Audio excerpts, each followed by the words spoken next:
शेतकरी मित्रांनो नमस्कार.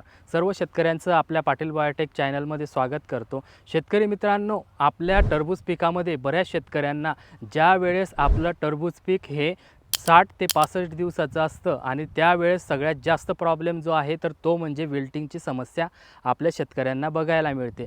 तर ही समस्या पुढे होऊ नये यासाठी आपण याच्यावरती काय उपाययोजना करू शकतो? तर शेतकरी मित्रांनो, यासाठी आपलं टरबूज पीक 40 ते 45 दिवसाचं असतानाच यामध्ये आपल्या पाटील बायोटेकचा ट्रायकोडर्मा जो आहे, ट्रायको एनेक्स या नावाने येतो, तर तो आपल्याला प्रति एकर 500 ग्रॅम सोडायचा आहे. आणि त्याच्यासोबत शेतकरी मित्रांनो, आपण ह्युमाल गोल्ड हे 500 ग्रॅम आपल्याला प्रति एकर सोडायचं आहे, जेणेकरून आपलं पीक जे 60 ते 65 दिवसाचं असतं तर त्यावेळेस आपली जी विल्टिंगची समस्या येते तर ते येऊ नये यासाठी आपण आपला प्लॉट 45 दिवसांचा असतानाच आपल्याला हे काम करायचं आहे. शेतकरी मित्रांनो, आपल्याला हा व्हिडिओ आवडला असेल, इतर गरजूवंत शेतकऱ्यांना आपला हा व्हिडिओ शेअर करा आणि सबस्क्राईब करा. धन्यवाद.